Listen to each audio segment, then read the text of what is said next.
If I'm running away from the prison and I stop to talk to you and you going that way and you don't want to listen to me? Welcome to the show. I'm your host, Silas Adeke, once again. Welcome to the Adversity channel. And today I have a very important guest. As you can guess, this is not the usual studio. We're here at Klips and Slide Barbershop. And this is my barber right here. Uncle Toby, introduce yourself.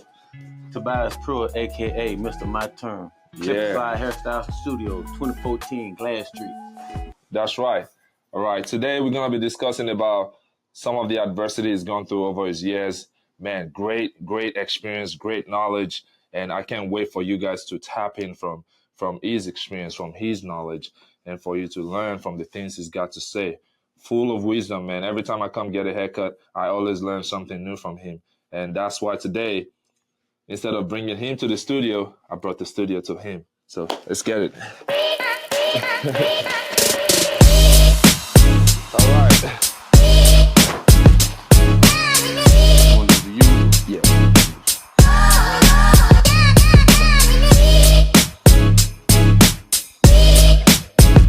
So, Uncle Toby, first question. Yes, sir. Let me get the mic coming out. Okay, yeah. First question, man. How did you decide to get into barbing? No. To be honest, 13 years old, picked up a pair of clippers, never put them down. Wow. God's gift. No one ever taught me nothing. I picked it up and just started, and it was a God gift. I was a phenom by the fourth month, the third month, really within 3 weeks, I was a phenom. I was cutting everybody's hair, the projects, the center. It's like wherever I went at, if I was on someone's back porch and somebody walked down the street with one of them haircuts, they brought 2 or 3 people more back with them. So it's always been like that. That's amazing, man. You really great, talented barber. You know, the first time I saw your some of the works you've done, you know, like you can draw virtually anything with the clipper. You know, like you're really artistic, and you one of the very few barbers that I've come across since my 10 year of living in the US that's got this level of artistic skill with the hair. How did you get into drawing? You know, because not only can you cut hair, you're very artistic, like you're very talented. When was the first time you started drawing? Designs and images and stuff like that. That's crazy. It's crazy that we're gonna do it like this because we know we are in the barbershop. Yeah. One of the first designs I gave you in one of your haircut in your head. Memorable because I did enough. I know I did plenty. Yeah. I know. What is it? Goddamn Sunny Hedgehog. I did Sunny Hedgehog a long time ago. Yeah. Yeah. With her and shit. With the ball, and I used to lead. That's the Black Sheep. Yeah. Oh yeah. The Black Sheep eulogy, man. We got we're on a podcast right now anyway. So. Yeah. So what's your name, man? What's your Fat man? Fat? Peace, man. All right. Yep. Yeah, you're on the show. Welcome to the show, man. What's up? Yeah. Black Sheep eulogy, Adversity channel. We're live. So, Uncle Toby, you had a lot of things going on with barbing. You know, right? In my opinion, I think you're arguably the best barber in the city. You know, in the history, and you're very known and renowned to be, you know, the top barber in Chattanooga, correct? Yeah, hands down. Yeah, so that's a testament to the skills you got going on. Yes, sir. Yes, sir. I see my journey has been getting here because I can cut hair and then I had to get missing for a decade because of my endeavors in the streets. So for 10 years, I'm fighting to get out of prison to get back to right here. Yes. Then I stay here, I cut, and powers to be, the system sometimes my stupidity and sometimes my lack of good judgment lands me back up into the penitentiary for another 5 years state, 10 years fed, and once again I'm back out doing this again. And it's just my call, it's my blessing. You can't take me away from it. You can't deny it. Hell, I even cut. You know, I cut the whole time I was in there. Yeah. Wow. So my clientele is endless because we got so many brothers on the other side that has to come home, and when they come home, they come holler at T because I probably was in there with them for 5, 6 years before they got a chance to come home, or even the ones that was home before I got home, or vice versa. I just got so much history that half the barbers I cut y'all hair. Yeah. So ain't no one else can say the things that I can say.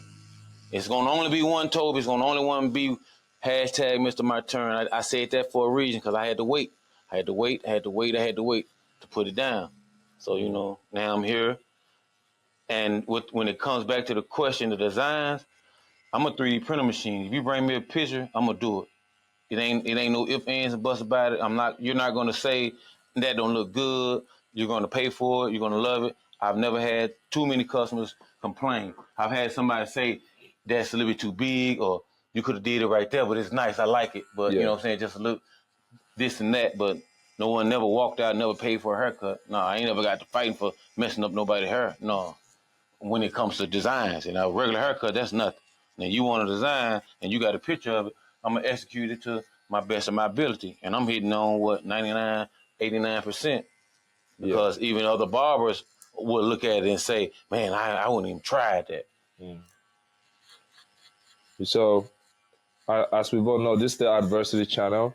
So I kind of want to highlight, you know, because you've been through a lot. And the reason why you're on the show today is because you're so positive, you know, with your mindset, with your mentality, despite the tremendous, you know, adversity you've been in. You know, you've been in the prison, you know, you've done 20 years in prison, but you are a great positive energy to be around, and you have a great outlook on life. You know, it takes a very strong soul, strong mentality to be able to think like that. So I want you to, you know, I don't know how I'm gonna bring this into question, but I want you to, you know, explain and just kind of tell the audience yourself, you know, how you hit adversity the first time before, you know, you went to prison, and what your experience was the first time, you know. So yeah. The adversity the first time was a conspiracy charge, 14 school members get indicted with a 150 count indictment for selling crack cocaine in 1992, under investigation for 2 years. And once they came and arrested us in 1994, December 16, 1994, I was sentenced to 120 months prior to 2 years after that. So it takes 2 years to get your time. Wow. And that's the adversity of sitting in the county jail of 23-1. And you talk to a lawyer maybe 3 times, and it's you against the United States of America. You ain't never did nothing wrong until you see your name against the United States of America. So that diversity of things I went to, you couldn't imagine. Fussing and arguing with officers that's racist, biased, because I'm young at the time. Imagine the time that we seeing. Y'all think y'all seeing racism now. Y'all ain't really seen it because y'all eyes are closed. Racism is right here all day long. That's why we the black sheep. And this is a channel of adversity. And we're going to talk about that all day because I'd have seen it firsthand. And what it does to me, what makes me so strong with the adversity goes against it is because I prayed. And every time I prayed, he heard me because I was praying to me. I know who to pray to. The only person going to come in there and get me out of there was me. The only person going to lift me up was me. The only person going to make me eat was me. The only person that was going to starve me was me. So I prayed to myself because I think and I know that I am a God, and I know he is in me. He's in my DNA. I walk in his image. So I learned then that the higher I hold my head, the more people look up to me. Wow. So if I don't love myself, I don't act like I'm something, if I don't cut your hair to the best of my ability every time anybody get in my chair, then Toby gonna lose his spunk. And I ain't lost it yet. So, you know, that's the adversity I live with 24 hours at a time, or every head at a time, every design at a time, or every phone call at a time. I do every day at a time. I ain't in no rush to do nothing. Absolutely. You know, when you do time in prison, you know, when you get freedom taken away from you, you sort of develop such mentality where you feel like all you got is yourself, and that was the reality. You know, all you did have was yourself in the prison, and you know, you mentioned, you know, God is within you. You know, he said, you know, greater is He that is in you, that He who lives in the world. Right. You know, the world might have tried to hold you down and try to limit your growth, or adversity might have hit. But guess what? You got that strength. You know, there's something greater than you. You know, God is greater, and He's your strength. You know, and you are living in His image, and that's what made you powerful beyond measure. How did the mindset of, you know, when you got to prison, how did that change your mindset and change your outlook of things? In prison, brother, in prison, you're around. If you think you somebody, like I thought I was somebody, in prison you really find out it's gonna make you or it's gonna break you. So in prison, I found nobody that can beat me cutting hair. So who I was, the same person I am on the street. So that's when I realized I know exactly who I am. I don't change no matter if I get around people from all over the walks of the world. It's nothing changed. My conversation didn't change. My workout method didn't change. My thought process didn't change. If we sitting here thinking that Chattanooga is slow, and if you sitting here thinking that you're not really having fun, the only fun you need to be really having is learning. Knowledge is the best thing, and understanding. Knowledge and understanding, and then you can get calm, you can get peace, you can get some money after that. Can't get money in chaos. So I learned to get my life in order. Mentally, Yeah. physically, spiritually. I got my life in order. I got my mental straight. You can't get me off my playing field. If I allow you to come in here and get me upset and mad, then I'm losing. Yeah. Because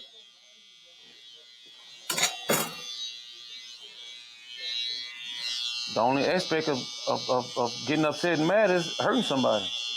And I definitely don't want to hurt nobody. And I don't want nobody to hurt me. So anger is one thing that we can't have no more. We gotta leave that gone. You gotta leave that gone. Anger out the way. Yeah. Understanding. Yeah, absolutely.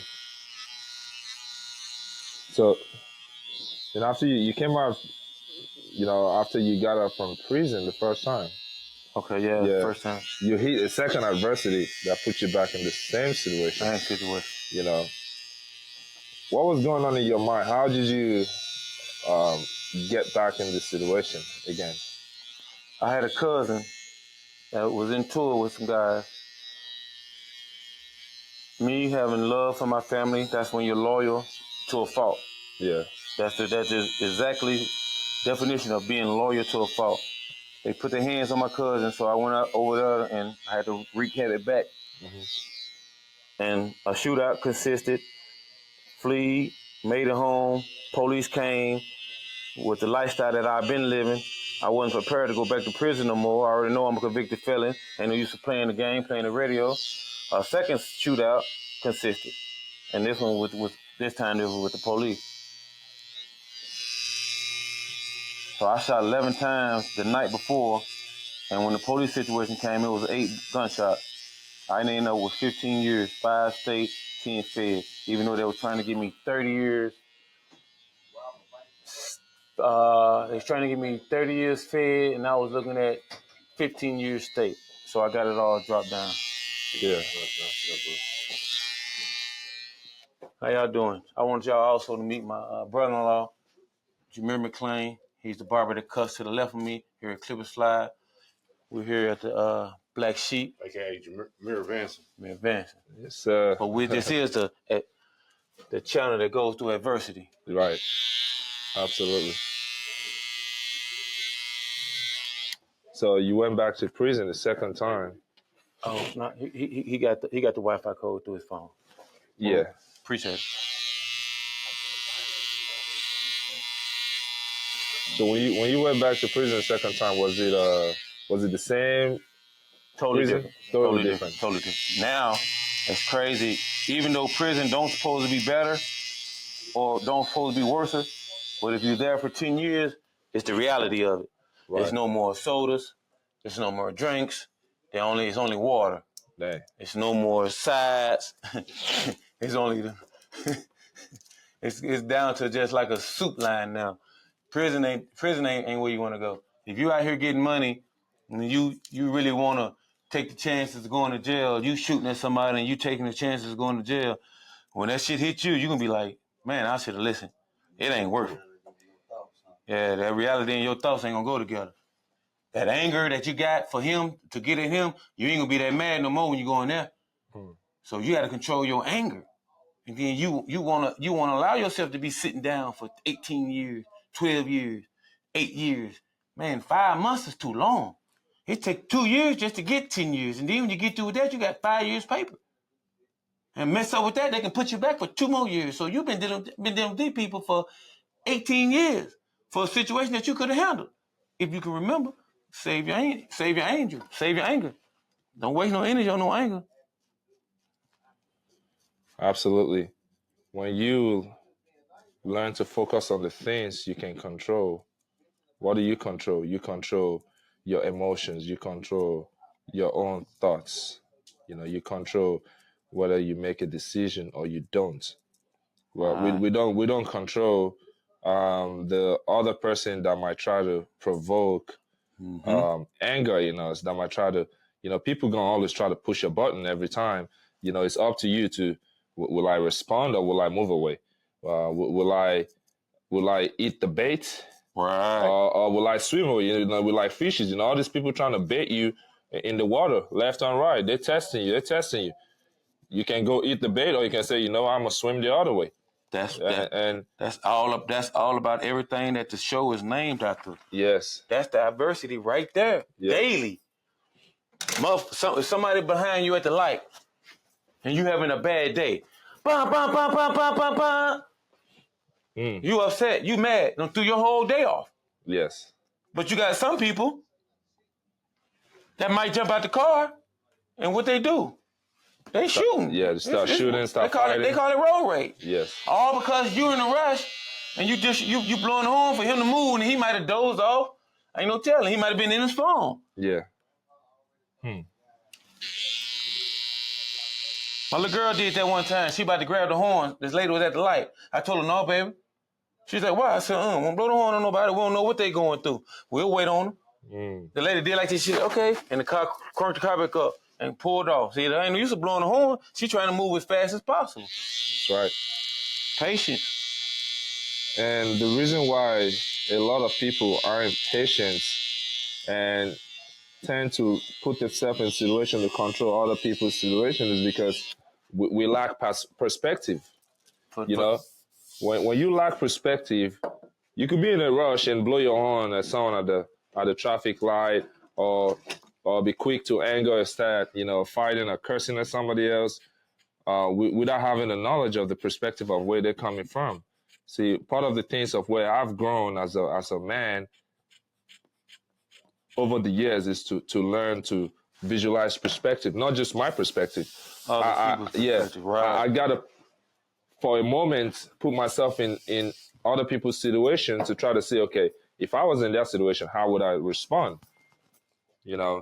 And even I've been in toxic relationships in the past where, my girl was just lash out for no reason and stuff like that. But I never reacted. I walked away. Every time I just walk away. And she would question me and say, oh, why don't you put your hands on me? Why don't you yell at me and call me the B word and call me all sort of names like most people would have? And I was like, I don't control her actions, but I control mine. Right. And I won't put myself in a situation as an athlete where I put my hands, or as a man in general, where I put my hands on a female trying to, Here. No, here.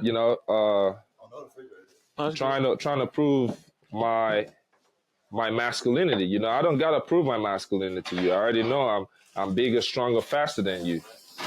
And you know, right. Right. And what we gotta realize now is, as men, we gotta realize we already know we're strong. You know, even among other men, if you know you're strong, you're a big dog. You don't gotta prove to the other man It's not that a you're pissing stronger. You know, contest. Right. now you get tested from who can diffuse the situation. You see, it's easier to create chaos. Everyone is quick to create chaos, you know, start fighting and boom, the guns comes out and they start shooting off each other. It's easy to create chaos. But no, it's harder to make peace. And that's where your true strength as a man comes into place. Are you capable of creating peace? Are you capable of diffusing chaos? When things boil up and go south, can you calm the storm? See, people are not used to calming the storm. They're used to dancing with the storm and creating havoc. And anybody can go with the storm. Your life could end in like a shootout, or someone punch, or like you could both go to jail for bad decisions. You know, all just comes from you not focusing on the things you can control. You not taking accountability for your own emotions and your own actions. That's all it all comes down to. See, which as I continue to grow as a young man, man, you know, I'm learning from, you know, from a lot of people's experiences. And sometimes it just comes down to, man, if I hadn't punched this person in the face, I won't be in this situation. If I hadn't put my hands on my girl, Right. I wouldn't have been on a charge for assault. You know, I won't be on the record for, you know, physically abusing females. You know, it all comes from the things you can control, which is you. See, nobody else can control you but yourself. You know, but we tend to exit out of our own personal situation and tend to want to take control of other people's life. And usually not go well. When you try to control other people's situation, it usually not go well. And some people might deem it weakness, you know, but that's not weakness. It's called self-awareness. It's power. To make peace takes strength. You know, chaos is easy. Anyone can destroy, but can you build? You know, can you put together? You know, it takes a longer time to build, but to destroy, you can destroy with a, you know, one mistake you destroy. You know, it's like a Jenga. You know, when you know that game of Jenga. You know, when you stacking the bricks, you're stacking the bricks. One mistake, and you destroy the whole Jenga falls. You know, and it's the same with our actions. You know, you stacking up good decisions. It only take you one bad decision to mess up your whole life. And your freedom gone. See, right. I'm looking at a life sentence. If I have any more mishaps with this attitude, I'm looking at a life sentence. So I don't have to tell you my record is so long. I have enough felonies to where anything that I do from here on out, I'm looking at a life sentence. One more gun charge, one more drug charge. I don't care, big, small. I don't even have to shoot the gun, as long as I'm in possession with the gun. So there's no scenario right now for me to get upset and go grab a gun and me not use it, because I'm looking at a life sentence when I get caught with a gun. Right. So no, there's no, call the police. You know, call somebody else. Yeah, take yourself out of that situation. I can't put mine in it. Yeah. I can't do a life sentence in prison for nobody. I'm no good for nobody in prison.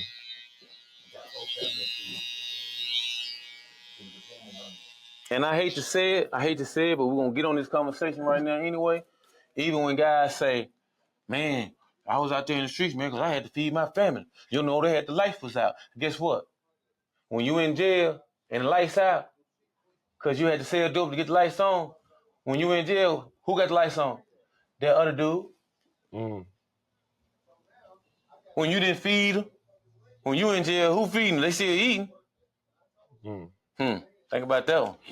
You in jail, saying you doing certain things to protect somebody. No, you just lazy. Go get a job. You don't have to be selling them drugs. Because sooner or later, you selling drugs, you know you're going to be away from your family. So you really love your family. You so selfish. You love yourself more. You love your family, but you love yourself more. You love the streets more. Yeah, you want to be in the street. I'm the nigga that used to be in the street. Ain't no nigga used to be in the street more than me. I used to be in the street. I used to be everywhere. You can't go everywhere. I'm the barber. I went everywhere. I'm in people's houses that the average person would never get in. I'm in Vic Novine's home. I'm in his closet picking out clothes when I was a child. I got guys, I can name 3 guys that's dead. Jake Away. I used to cut Jake Away's hair. As a child, I'm hitting the fence to go in the house. I'm 13, 14, I'm 14, 15. I'm finna ready to go ahead and cut his hair. I was telling him, I was a phenom at 13 years old. He grew up with me as a child. Yeah. When I started cutting hair, what happened? It took off. When I went to school, I cut hair. I didn't go to school. I cut the assistant principal hair. I cut the shop teacher hair. I cut 3 different teachers' hair. My shop class wasn't class. I cut hair. It was a barbershop. Wow. It's been my whole life. Nobody's doing no school work. We don't want to talk about that, but we're not doing no same work. The teacher like them kind of I had a green light. And it was great. Like he said, it was wonderful. He was one of my childhood friends. Still is right now today. That's why I said we got to pass it back a little bit because I had to go pick him up. Yeah. I had to hurry up, pick him up, come right back. I got my man waiting for me. But this is the adversity that we do, and you gotta be there for somebody. That's the part of me uplifting. Yeah. The shape up, giving you your confidence. Everybody out there want a haircut. Ain't nobody gonna come in here and rush, do nothing. They're gonna wait because they know what they getting is special. This is a gift. This is a gift that God gave us. God sent me, man. I didn't know what I was sent to do. He sent all of us. A lot of us don't figure out what it is. I figured out mine a long time ago. Everybody got a purpose. And even in prison, I did the same thing in prison. And I'm not going to sit here and say that it didn't hurt me during that time. It hurted me. But my mind was occupied, and I learned my people. See, I learned not to hate. I learned not to never want to shoot or kill another man. No matter what he do to me, I do not want to hurt you. Yes. Think about that one. I'll never kill a man. No matter what he does, I don't want him dead. The life should not be taken. A black man should not take another black man's life. Yes. The struggles I've been through, the adversity that I've been through, the guys that I meet from time to time when we eating, one's eating, they done closed the store, you're not eating, or they done locked the compound down and they don't care if you eat. And somebody that you don't know fed you, man, it's a bum. Shit that it's broken. Through all that bullshit, buns are made.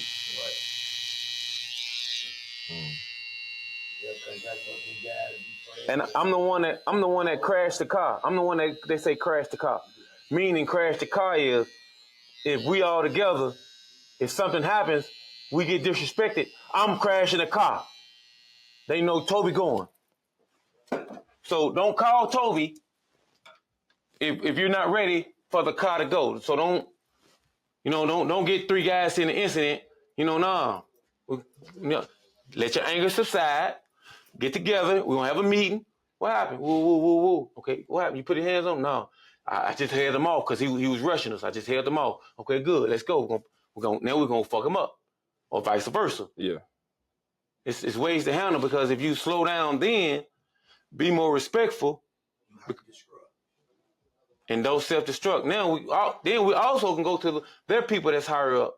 See, this the power move. Hey man, and the buddy, some shit pulled off at the rec yard with little dude.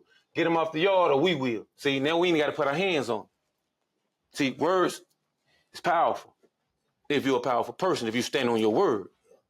If I say we gonna crash this, if he don't get off this yard. We trying to talk first. Thank you. They trying to talk and get it. So they getting him off the yard with nobody never had to do nothing. They were like, man, how you do that? That's how you do it. Knowledge. I learned. From the first time I went to prison to the second time I went to prison, I learned. You don't have to put your hands on nobody. Out here on the street, I don't have to put my hands on nobody. That's what I got to learn. That's what we got to learn all over again. Yes. To control your anger, you don't have to put your hands on nobody. They hate him on the compound. They want him out the compound. The guys didn't like him. But guess what? He made it out. He's a straight individual. And you know what I'm saying? Family man. He don't want to kill nobody. He know when destroy and when not to destroy. Yeah. And he's still here with me to the day. Because I've been with you almost 50 years. Yeah. We ain't never changed up. Nope. All the people get together, man, be friends. They need, especially rappers, man. Everybody at one point, everybody was been around each other. You shouldn't have that animosity towards a black man. You know what I'm saying, man? Work together, man. I'm telling you. Shit's sad, man. This is why we're doing a podcast right now, for the same situation. Yes. Going through adversities, and we trying to teach, we trying to put the message out there that it's sad that some of the things that we do as human beings is sad. And we can look at the knowledge, see it right there, but run from it. Don't want to trust it. But you got to rethink everything. Everything, you got to relearn everything. Almost everything that they taught you was a lie, so you're going to have to relearn it. Yeah.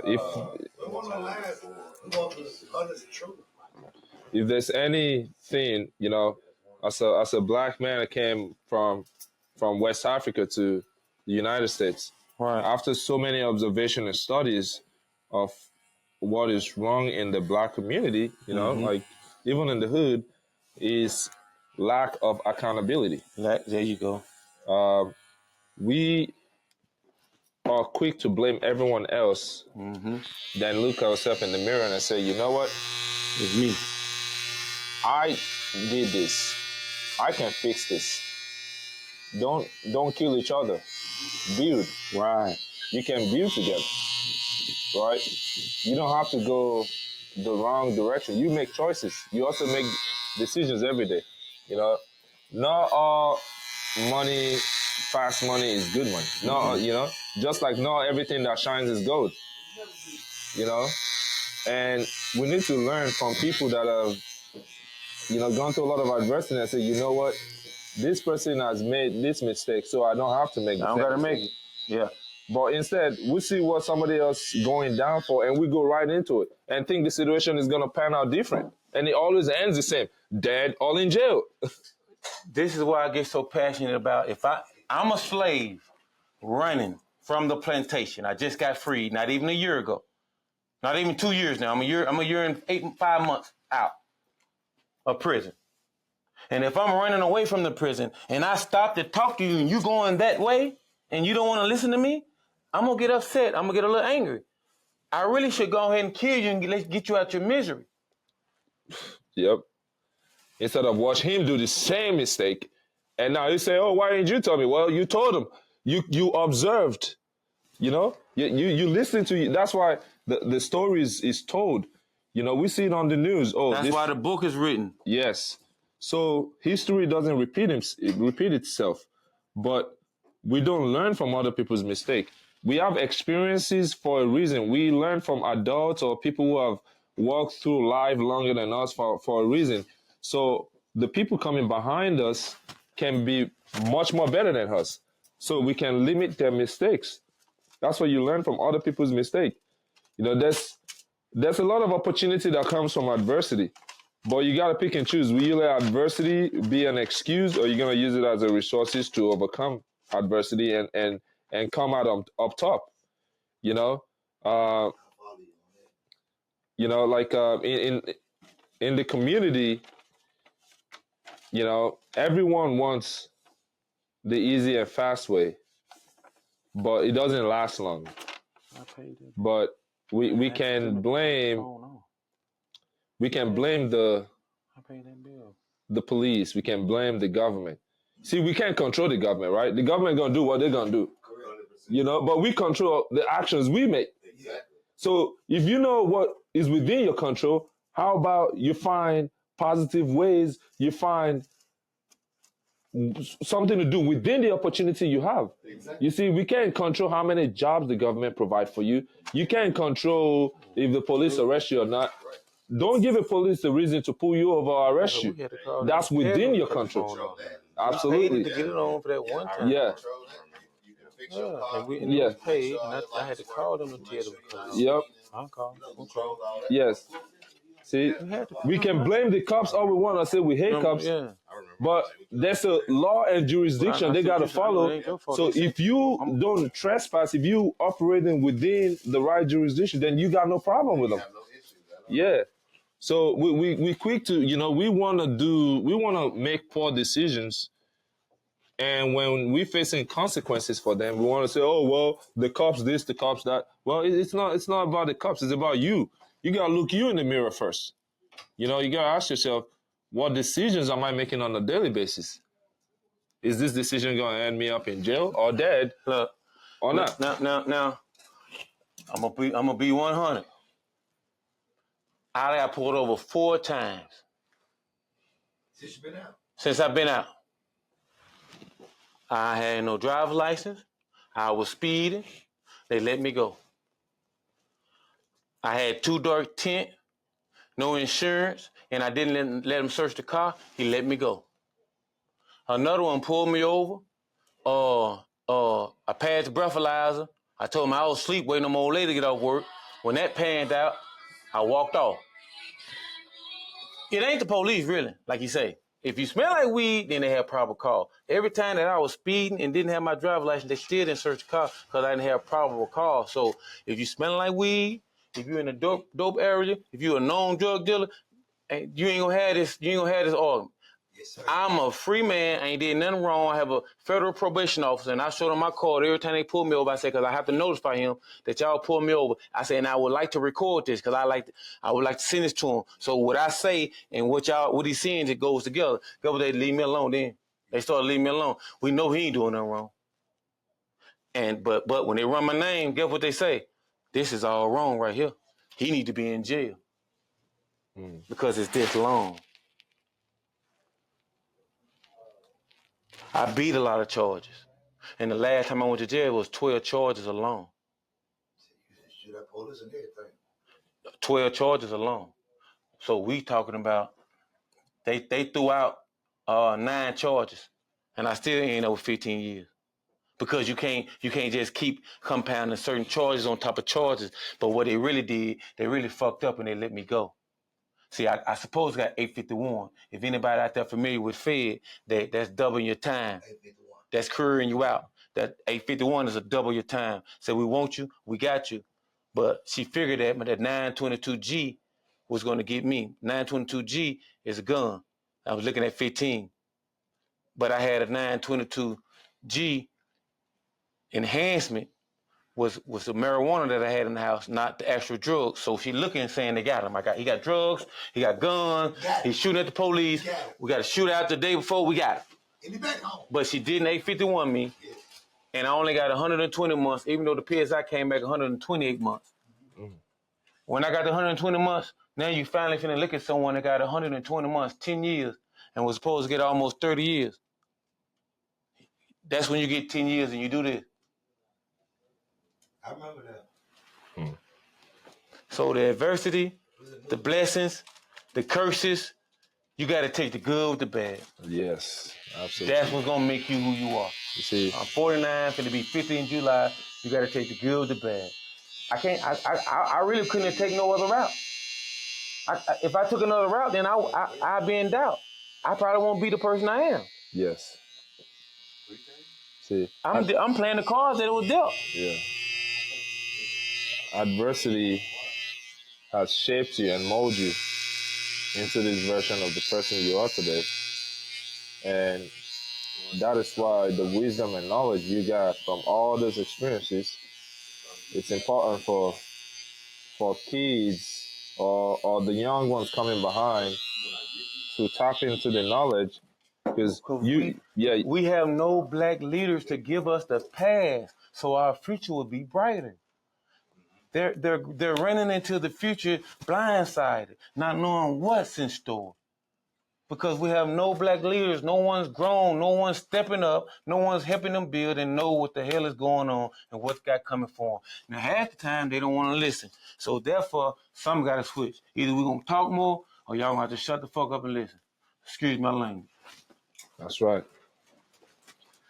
In every adversity, there is opportunity. But at the end of the day, you got to make a choice. You can see excuses or you can see opportunity for growth. And that's exactly what you've done. Yeah. Despite the adversity you've been through, you are so optimistic and you saw something bigger on the other side of the adversity you've overcame. You know, I can't even phantom doing 20 years in prison, you know?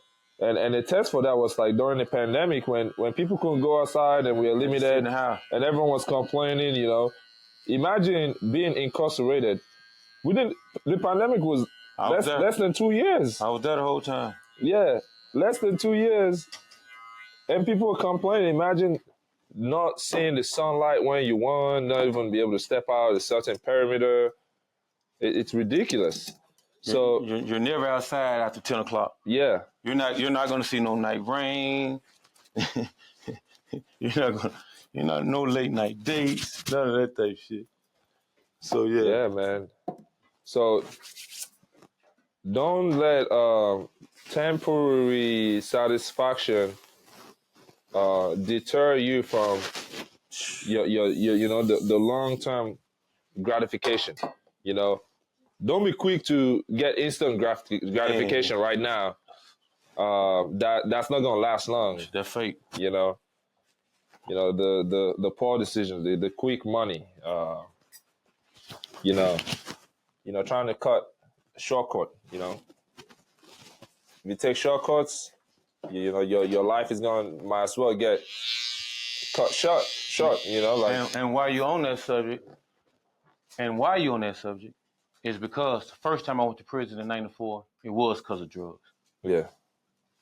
But 2003, when I went to prison, it wasn't for no drugs. I'm not a drug dealer no more. Yeah. I did 10 years, realized I wasn't gonna be a drug dealer.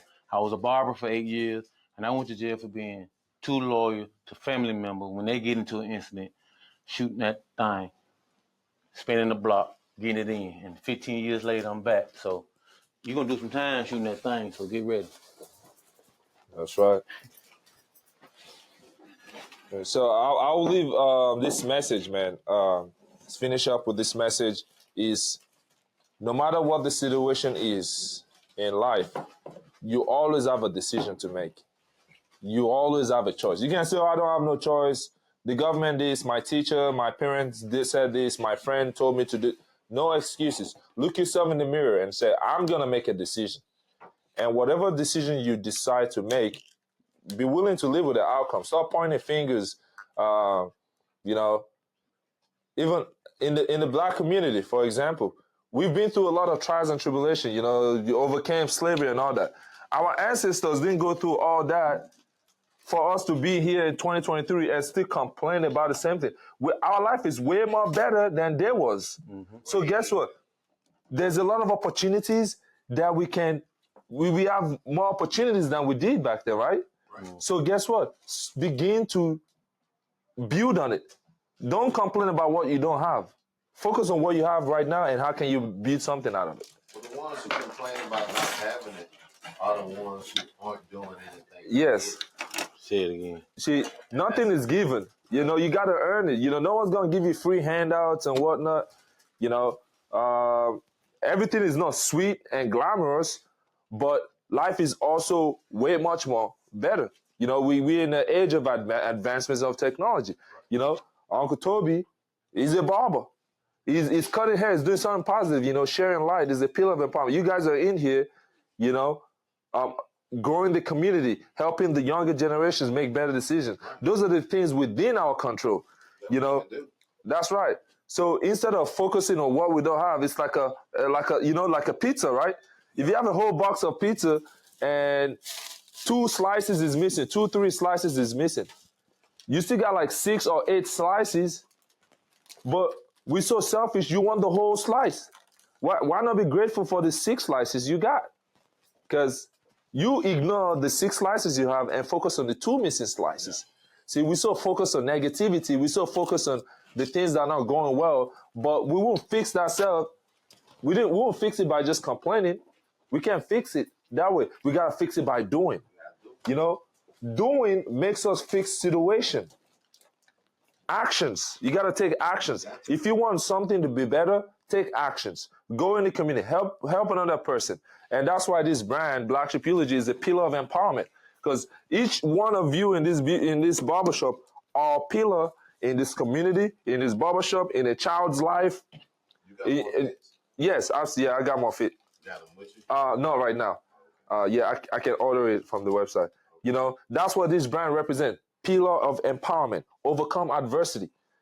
Life will always throw adversity at you.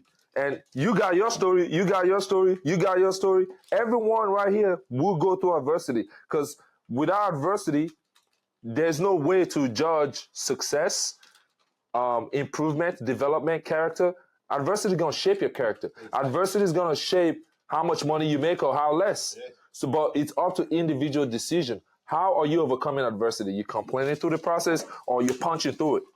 Are you attacking it with passion and saying, you know what, this adversity won't hold me down? Or are you going to complain about everything that's not going right? You know, economy is not perfect. Humans, we're not even perfect. So we will never be perfect.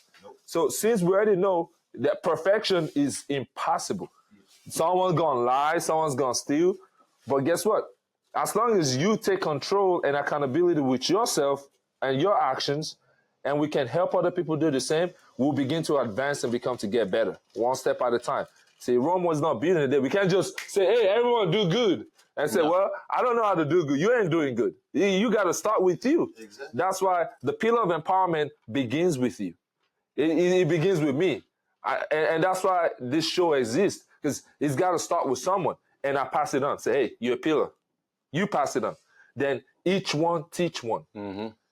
Each one teach one. Iron sharpens irons, right? Exactly. So that's the only way there will be improvement. Otherwise, there's a million reasons not to improve. There's also a million reasons to improve. But we choose perspective. Oh, I'm going to focus on what's not going well. How about you focus on what's going well and how you can improve it and get better from it? And that's the only way for growth. And you know, Uncle Toby, despite all the adversity you've been through, man, you know, you got the wristband, you're a pillar of empowerment. Pillar of empowerment. You know, you're a pillar in the community, you're a pillar in this barbershop. And so is Uncle Jermaine, you know, and keep shining through the light.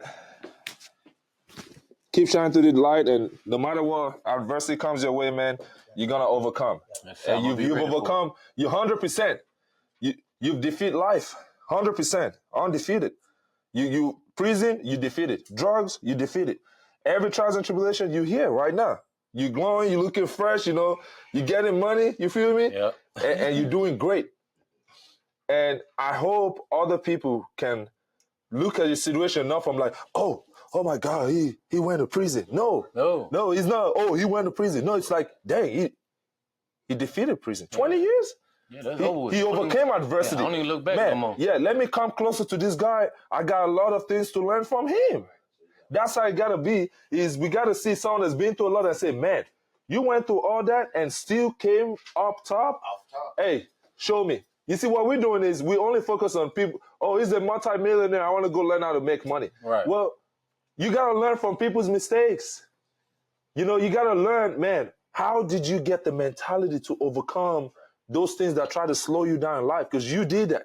You know, and those are the kind of messages I'm trying to tap in, because it takes a level of mindset, a level of strength to be able to overcome situations like that. That's what people don't understand. And we have so many wisdom within the Black community, for example, of people that have overcome a lot of adversity. So why aren't those people going around and helping the younger ones growing up? So now we don't have more people ending in the bad decisions. It's because people come out from those kind of adversity you've been through and they keep it to themselves. They don't say nothing. You don't say nothing. And they just watch other people go into it, and like that situation. The older people have been taken out of decision making. Yeah. You know, when I was growing up, We grew up in the same neighborhood. All three of us grew up same All of neighborhood. us grew up in the same neighborhood.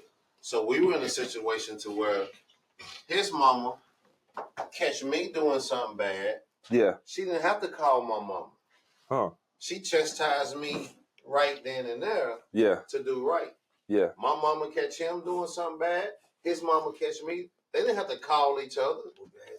You get it right then and there. Yes. And then when I get home and I say, well, yeah, Tiffany popped me because I was doing something bad, then guess what? My mama get me again. Now you don't have that. Now you don't have that. Yeah. You say something to somebody else's child that's out there doing wrong, they mom and they dad are ready to pull up with some guns to kill you for trying to fix their child who wasn't around. Yes. And they don't have that.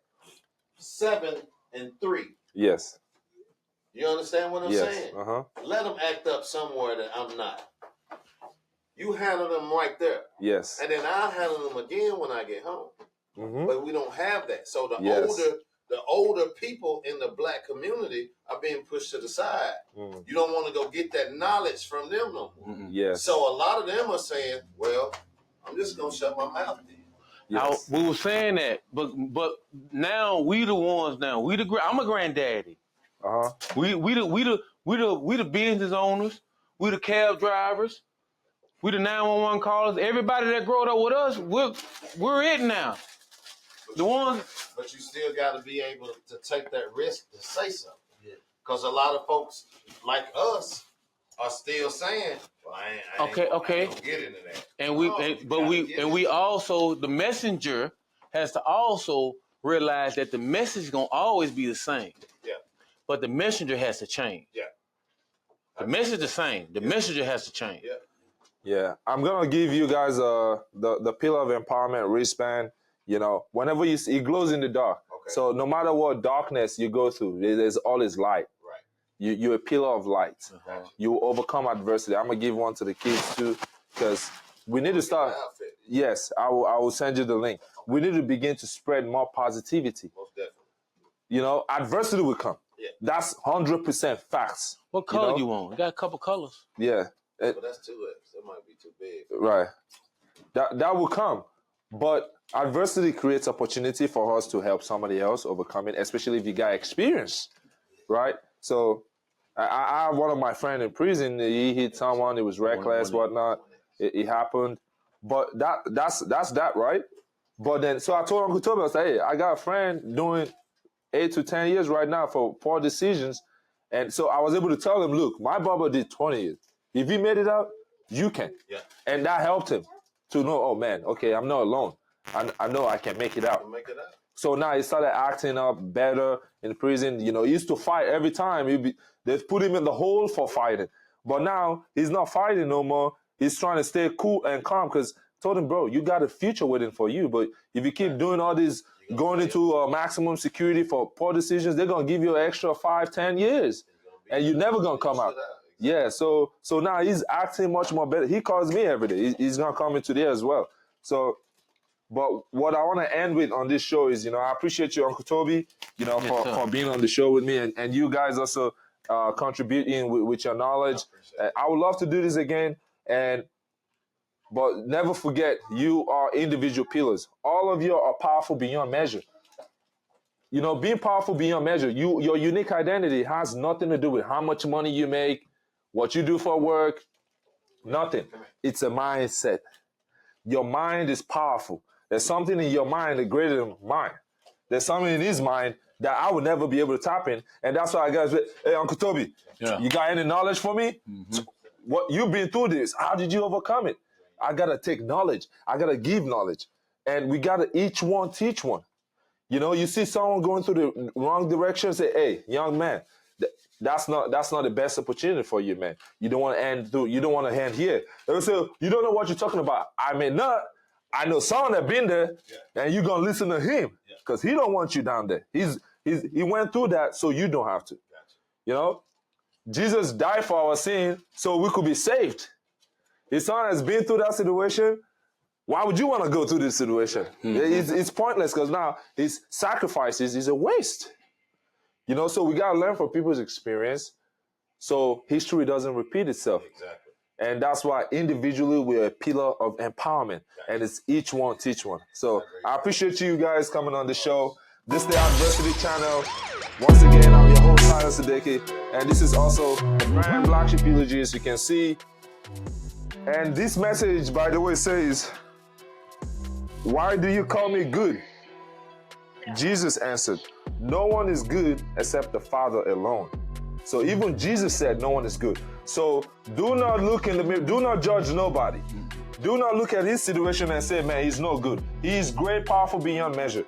My guy back here about to get a cut, he is great and powerful beyond measure.